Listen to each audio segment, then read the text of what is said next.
Good evening everybody. జై తెలంగాణ, జై రాయలసీమ, జై ఆంధ్రప్రదేశ్, జై రేవంత్ రెడ్డి. ఈరోజు ఈ వీడియో చేయడానికి కారణం బడ్జెట్.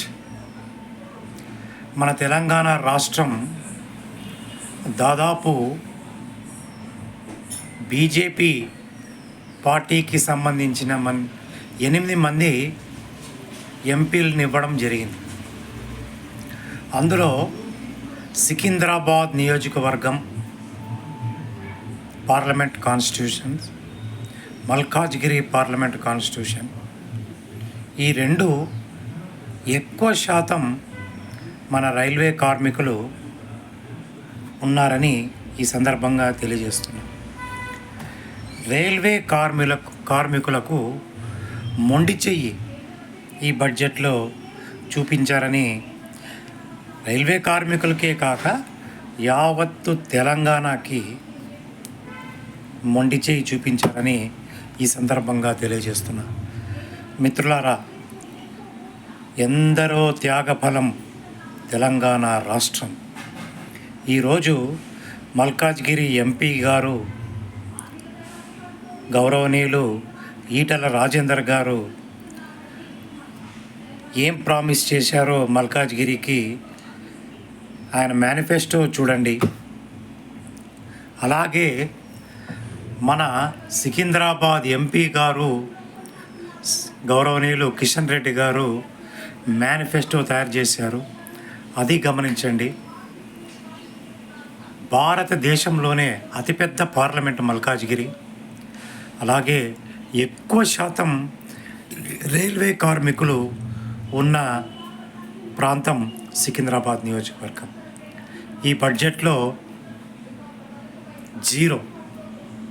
ఒక్కసారి ఆలోచించండి తెలంగాణ వాసులారా, తెలంగాణ ప్రాంత వీరుల్లారా, తెలంగాణలో నివసిస్తున్న ప్రతి ఒక్క పౌరులారా, బడ్జెట్ మనకు చాలా అన్యాయం జరిగింది.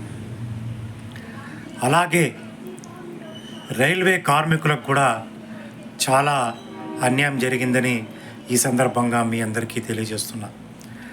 ప్రతి ఒక్కరికి బకాయిలు రద్దు చేశారు, కానీ మనకు 18 నెలల బాకీ ఉన్న డిఏని అనౌన్స్ చేయడం లేదు. ఎంతవరకు సమంజసమని ఈ సందర్భంగా మీ అందరికీ తెలియజేస్తున్నాను.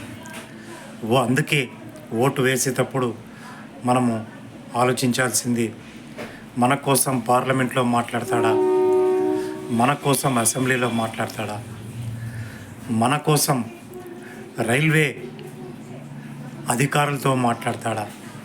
అలాగే ఈ అసెంబ్లీ పార్లమెంట్ ఎన్నికలే కాదు, ఏ ఎన్నికల్లోనైనా ఒక విద్యావంతుణ్ణి ఎన్నుకోవాల్సిందిగా ఈ సందర్భంగా మీ అందరికీ తెలియజేస్తున్నా.